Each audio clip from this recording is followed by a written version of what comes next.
Welcome to LiveDaf, your online Daf Yomi Shir.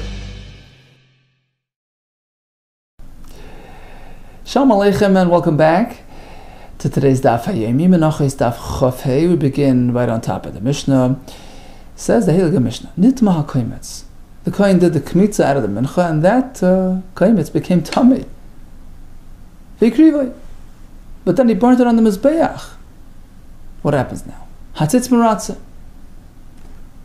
The tzitz, the gold plate on the Kohen Gadol's forehead, that will address this tumah concern.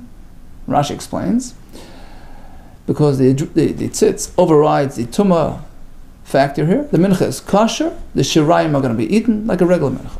However, yatsa v'krivoi, suppose the kohen left the premises, left the Beis HaMikdash, and became tamei.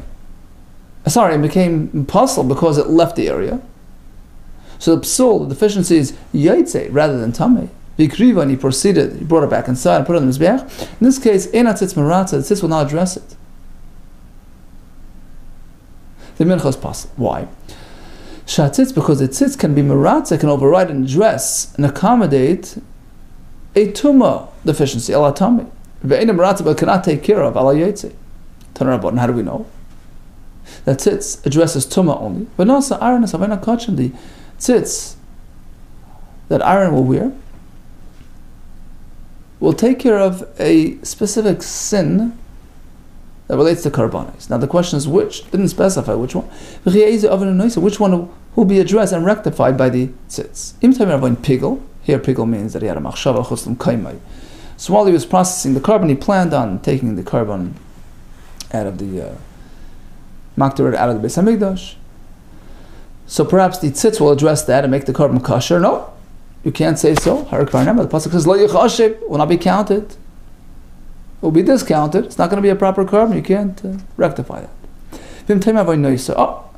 Perhaps we're speaking about a carbon that was done with a plan to do the akrava in a couple of days' time. That's called chutzli lezmanei. No. That cannot be so. Harik var nemar. Lo yiratza. Pasuk says lo yiratza. Will not be acceptable.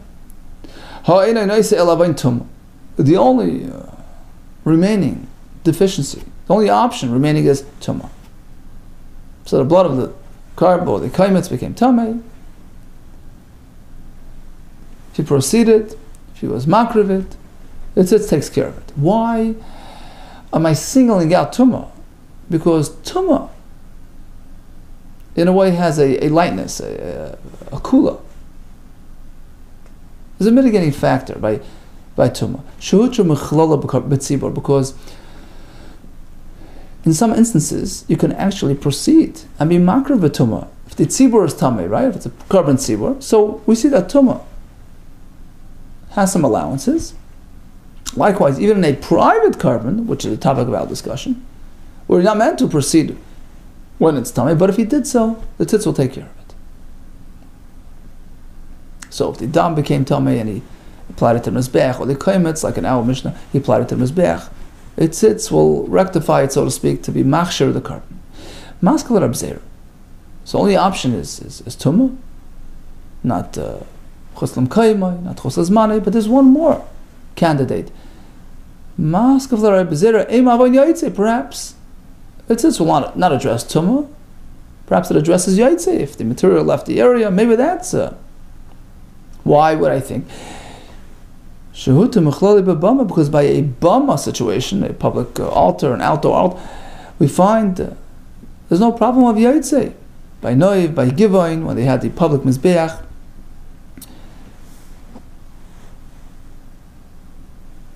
Rashi says there are no mechitzes at all. There's no concept of yaitze. So perhaps that is the psul that the tzitz takes care of, because we find that it isn't really all-encompassing. Amalei Abaye, you cannot say that it's yaitze. Amakra l'ratzon l'hem Hashem. When the pasuk discusses the tzitz taking care of, the l'ratzon l'hem Hashem, indicating that we're speaking about a deficiency that's lefnei Hashem.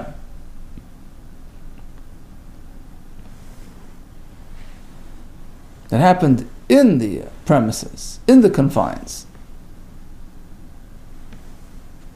it's an oven, a deficiency, Lifnei Hashem in, yeah, that happened before Hashem, such as Tumah.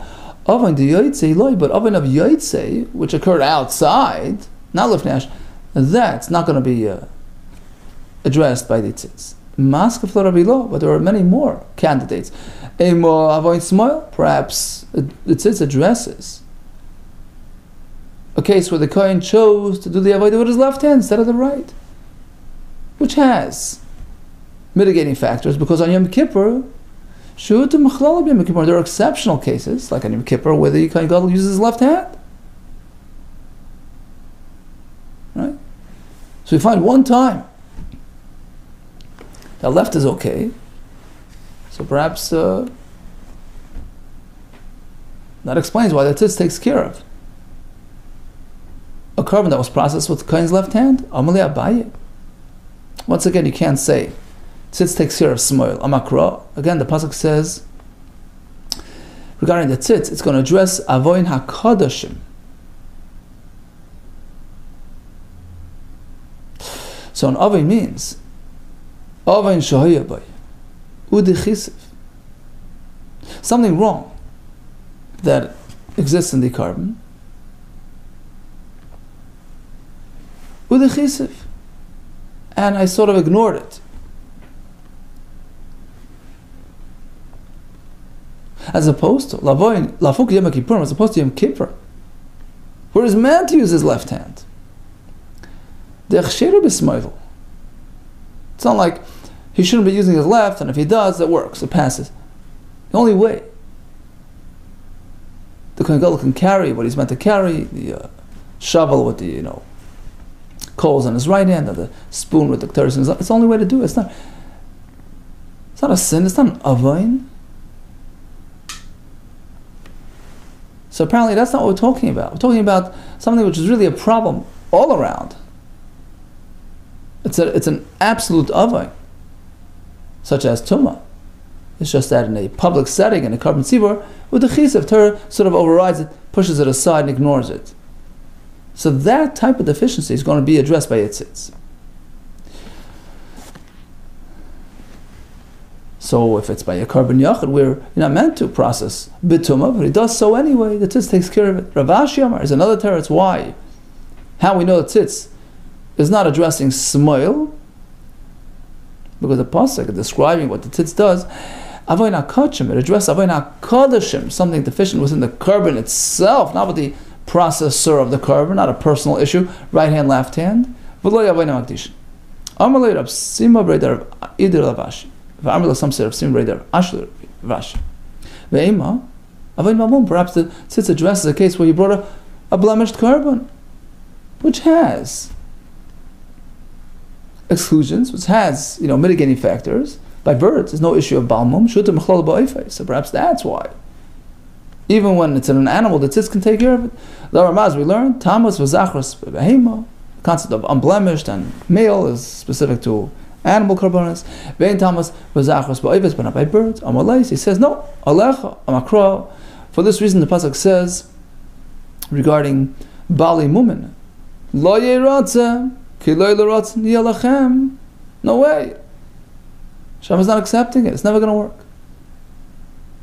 So the tzitz cannot take care of that. Okay, so bottom line is, pasuk tells us that the tzitz takes care of some psul in a carbon, overrides that psul. You have many options. Pigul,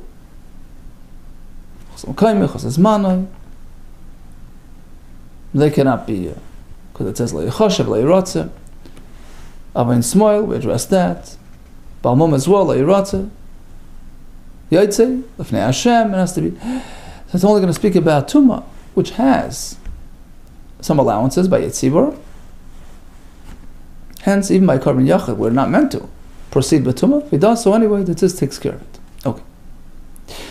Now, the Tzitz takes care of Tumah. How did the Tumah occur? B'shoigeg? By accident, or b'mezid, or willingly? Intentionally? Is there any difference between the two? Tan Rabbanai comes a brisa with a machlekes. With a stira, we'll see. Dam shenitma, so the blood of a carbon became tamei. Was rakai, Kain proceeded with his rika on the mizbeach. B'shogeg, if he did it unknowingly, hurtza, it works. But mezid lo hurtza. But if he did it b'mezid, you got to redo the carbon. Taisus and Nivamis says actually it's midrabanan. It's a penalty. You shouldn't have done it. But Menachos, of course, it counts. But midrabanan, he has to do it over. He has to redo the carbon. But when do we say that if it's b'mezid, it's possible? B'yachad, by a private carbon. Aval b'tzibur, but if it's in a public setting, a public carbon, it doesn't really matter how. Bein b'shoigeg, bein b'mezid hurtza. Either way it works. The Brisa continues. What about a carbon offered by a goy? A goy can donate a carbon. What happens there if the carbon became tamei and he proceed? U'boy b'kechavim. Bein b'shoigeg, bein b'mezid. Bein b'aynis ben ratzin. Unintentionally. Intentionally. B'aynis. Against his will, b'ratzin, willingly. So basically, under all circumstances, lo yurtza. It doesn't work, because the tzitz only addresses a carbon of a yid, B'nai Hashem, right? Not a carbon of a guy. Okay, so basically we have three categories. A carbon tzibur doesn't need ritza tzitz. A guy will not help ritza tzitz. By a carbon yachar of a yid, b'shogeg it works, but mezid not. Here comes another brisa which says that by a Yisrael, tzitz takes care of all situations, even b'mezid, v'amini. Al matzitz maratze. What does the tzitz do? Al adam takes care of the tumah on the blood, vala basar on the flesh, vala chela on the fats, shnitma which became tummy, bein b'shogeg, or bein on all circumstances, bein b'shogeg, bein mezid, bein ratzin, bein b'yachad, bein mitzibur. So there's no difference between shogeg and mezid. Whereas in the previous brisa, we say only by shogeg it works, not by mezid. So the Gemara will provide several answers. Firstly, Amar Rav Yosef, like kasha, very simple. It's a difference of opinion. The second brisa, which says that tzitz takes care of all situations, shogeg and mezid, Rabbi Yosef's shita. Haraban, the first shita which differentiates, which says there's no ritzu tzitz by mezid, that's Rabbanan.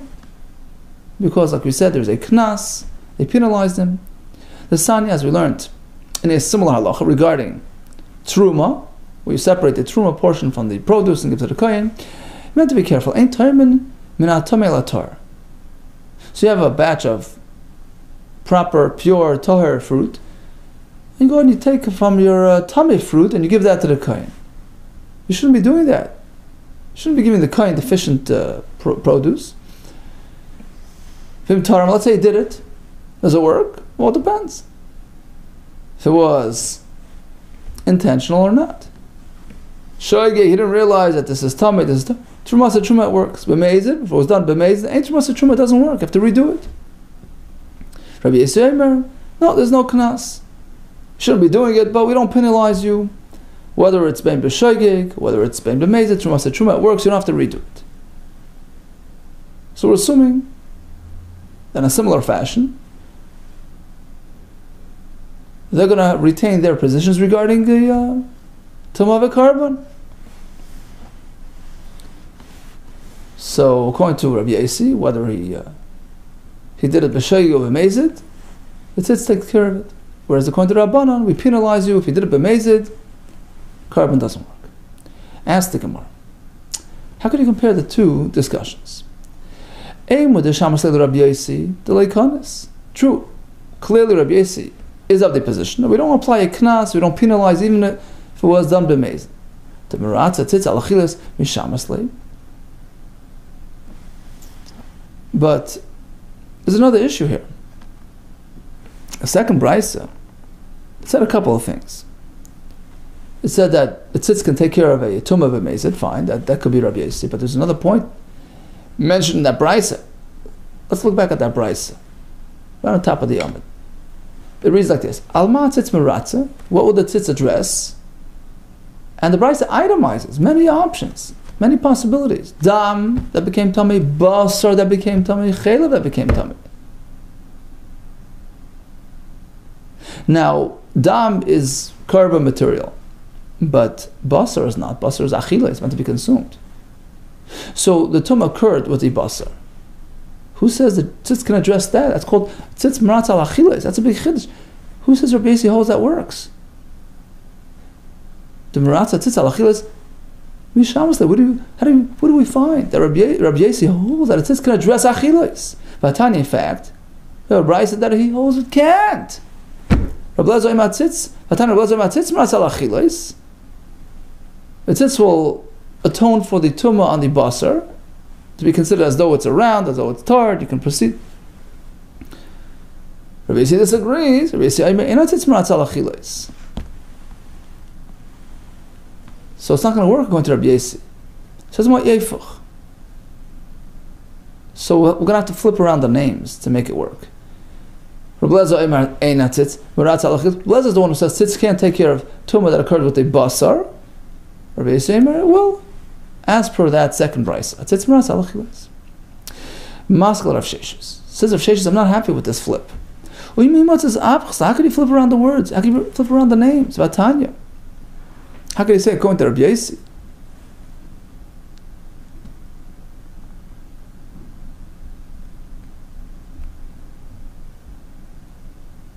The tzitz takes care of achilas. Vatanya, listen to this brisa, which discusses a fellow who ate carbon material when he was tamei. There was kares on that, right? Kares penalty. In all situations, what if he ate the basar before the carbon was processed, etc.? What happens there? Yachal, I would think, basar shenitma, lefnei zirkas damen, yichayav olav mishum tuma. So a fellow who is personally tamei, and he goes and he eats basar of kacham, which in itself became tamei, and it's before zrika, before you process the carbon. Is he going to be chayiv for eating it? Is he going to get kares? Tamar loimer, no, because it wasn't properly processed. It's not suitable for a tahar. A person who's tamei and he eats something which is meant for a tar, bad news. But in this case, it's different. Talmud leimar. Kol tar yachal basar. The pasuk says, look, basar of karbanos is earmarked for a tahar to eat, but not for a tamei, vanefesh. Right, then it says, vanefesh arteichal basar. Person dares eat that same carbon material when he personally is tamei, he gets kares. There's a connection. There's a correlation. Only the type of basar, which is hanita l'torah, which is mutar for a torah to eat, which have been processed, which is then chayav olav mishum tuma. If a person who's personally tamei will eat it, he's chayav kares. But not in a case where the basar is not really suitable for a tahar to eat. Something which is not mutar for tahir, like the basar before zrika.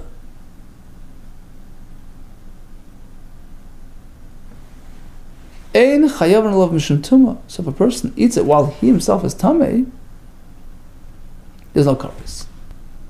Okay, so at this point we learn that if something is still before zrika, before the carbon was properly processed,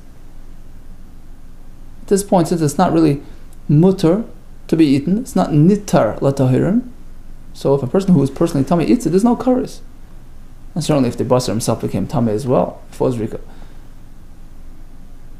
Still early in the process, it's not properly processed carbon material, there's no kares for eating it betumas hagof. But once zrika occurs successfully, it's called nitar latahir, and the basar is meant for a tahar to eat. So now if a person eats it while he's tamei, there's kares. Now let's say something happens to it now. It became possible, noiser, it stayed overnight, it left the area, it was yaitse.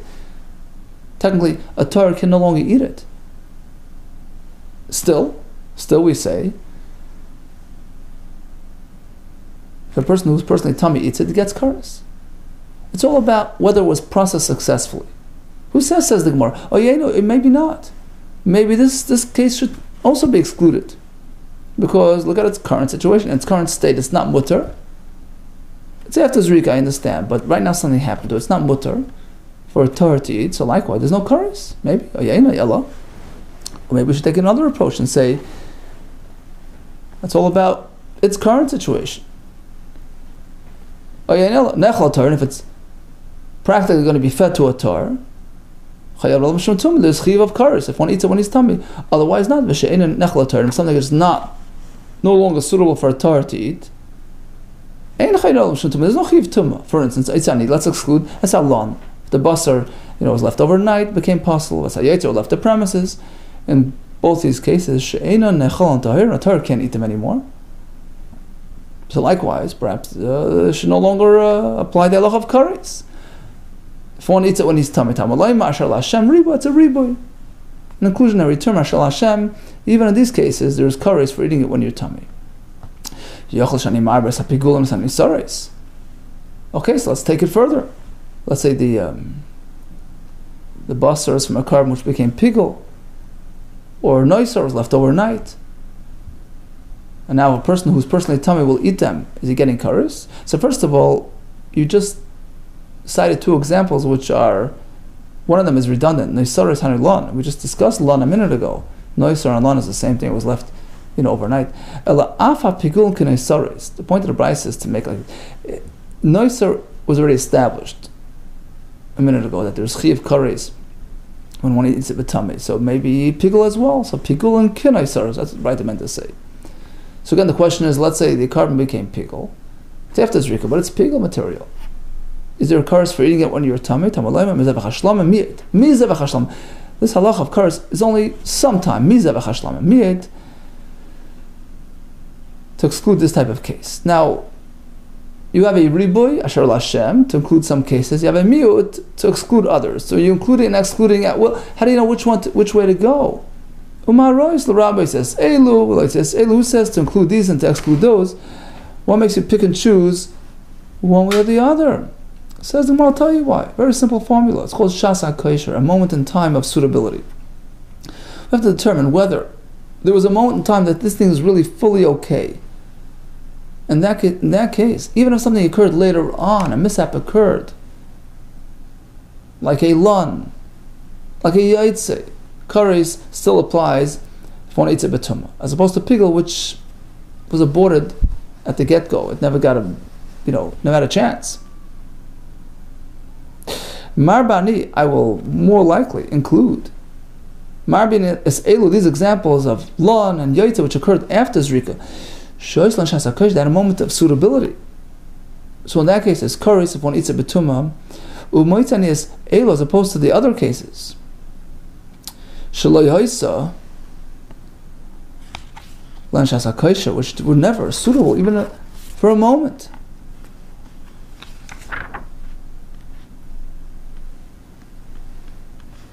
Okay, so that's why by pigul we say there's no chiv kares if one eats a betumah, because the psul occurred as it was being processed during the akrava.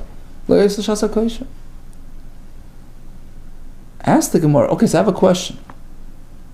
I'm Taimar.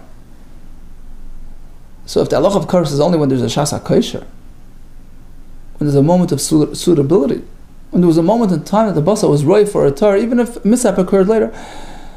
So I have a question. I'm telling you, basa shenitma fnei zukas tamim. Basa became tamim before zrika. So you think it's out. Doesn't have a chance. And then zrika occurred. He ate it after zrika. So why is he chayev?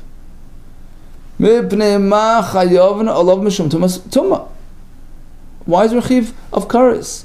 If one eats it when he's tamei. We only excluded pigul, but this case apparently is chayev. Why? It was a non-starter. It was tamei during the zrika. It was never mutter for a tar to eat. It never had a successful moment. The answer is tzitz. The tzitz takes care of it and makes the zrika a successful zrika. And therefore, even though practically it's not roy for a tar to eat, we consider it as if it is. And therefore, kares applies if one eats a betumah. Now clearly, we're only allowing the tzitz to rectify tumah, nitma in, but yaitse loy, but something that was yaitse before zrika will not take care of it. Why? Because zrika can only take care of something which is local, which is here, not outside. Man shamas le da'amar ein zrika me'els liyaitse. This is an old discussion we had a while ago. Who's the one who says that zrika cannot benefit material which is outside? That's Rabbi Lezer. We happen to know it's Rabbi Lezer's shita. Okay, so we assume this brisa, which doesn't allow zrika to address yaitse as Rabbi Lezer as well. Uktani, the brisa still tells us the muratza tzitz alachilois. The tzitz will address tuma, right, that occurred on the basar, which is achiles, which is not carbon material, right? And that's why it's deemed a successful carbon. It's considered like a shasa kosher. And if one eats it when he's tummy, there's curse, as we just explained.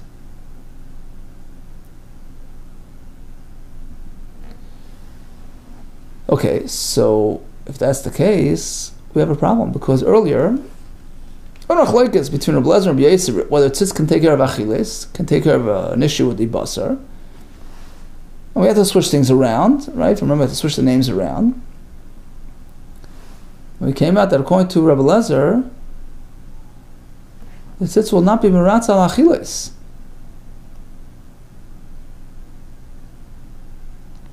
But we just said it is meratz al achiles. So there goes that. Says the Gemara, Elam Rav Chizda. So back to our question. What was the original question? We had a steer between two brises regarding the tzitz taking care of the tumah on the dam. First brisa says, well, only if it's b'shoigig and not b'mezid. Second brisa says b'shoigig and b'mezid. Says Rav Chizda, forget our Rabbi Lezer Rabbi Yossi. Attempt didn't work. First brisa which says, the second brisa which says that the tzitz can take care of the tumah on the dam, whether b'shaygi or b'mezid, and even al achiles on the basar. That's Rabbi Lezer, as we just established. Rabbi Lezer holds tzitz can take care of achiles. Harabbanon, the first brisa which says, well, tzitz can only take care of shaygi and amet. That's the Rabbanon. They hold that we make a knaf, we penalize when it was done b'mezid. Says the Gemara, Eimer deshamas le Rabbi Lezer meratzis al achiles. Now, so far we only know the contrary. Rabbi Lezer can take care of a tumah on the achiles, on the basar, like we just established, on the brisa. But we don't know to the extent that he's not going to penalize when it was amazed. I mean, it's two separate issues here. How do we know that according to Rabbi Lezer, we're not going to apply penalties and penalize something which was done b'mezid?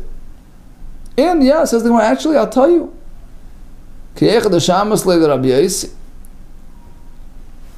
Just as we learned before that according to Rabbi Yossi,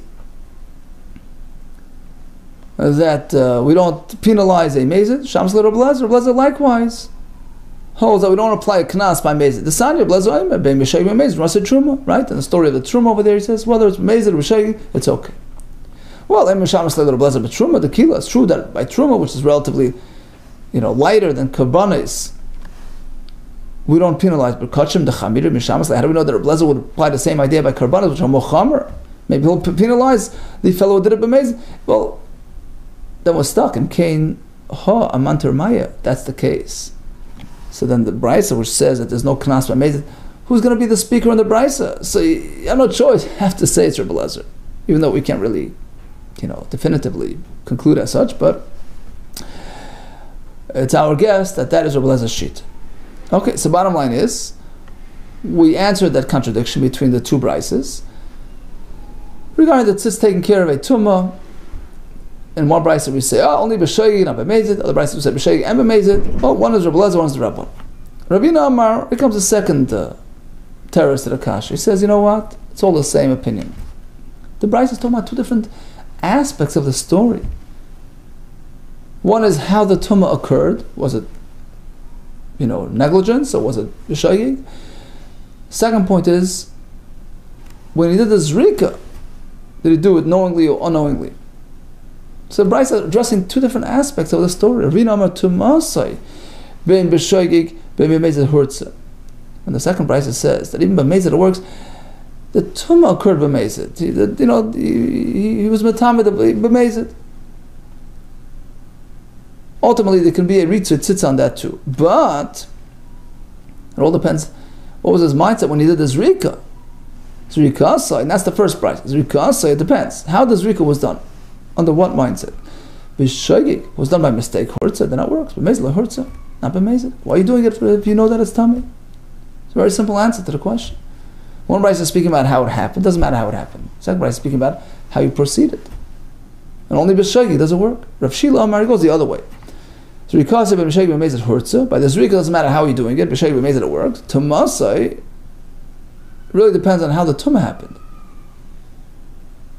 And that's the first brisa. B'shagi, if it happened by mistake, hurtza, then eventually, if he does his rika, it works. If he did it willingly, what are you doing? Mimatamid of blood. It's a no-no. So we don't allow it through. Says the mother of Shila, and according to Rav Shila, that the mezid that doesn't work, that's in terms of how it became tamei. Hadaktani shenitma bein b'sheg b'mezid. But the second brisa says that it became tamei even b'mezid it works. And he's saying it not. Hachikam, the brisa means like this: nitma b'sheg v'zarke. It became tamei b'sheg by accident. V'zarke, then he proceeded and did his rika. That doesn't matter. Bein b'sheg b'mezid it works. Tashma comes another kasha on Rav Shila. Dam shenitma v'zarke. Dam that came tummy did this rika, b'shagi hurtz meiz l'urtza. So clearly, if you did this rika b'meiz, it doesn't work. Hachikam the brisa means like this: Dam shenitma v'zarka. B'shagi b'meizid. Dam that became tummy and this rika was done, whether shagi b'meizid it works.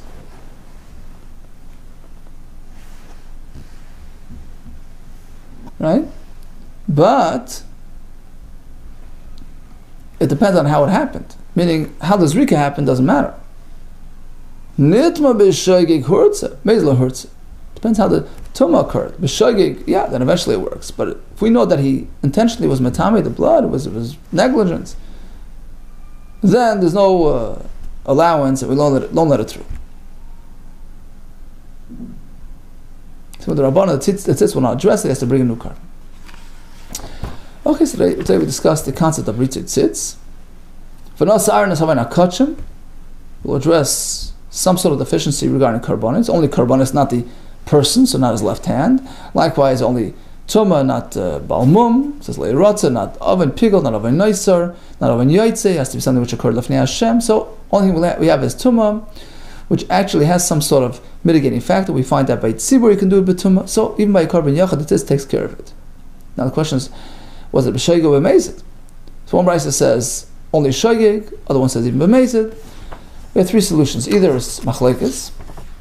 According to one shita, we make a knas by mezid. Or according to Ravina, there's no machlekes. The brisa is simply stating that the tumah, how it happened, doesn't bother us.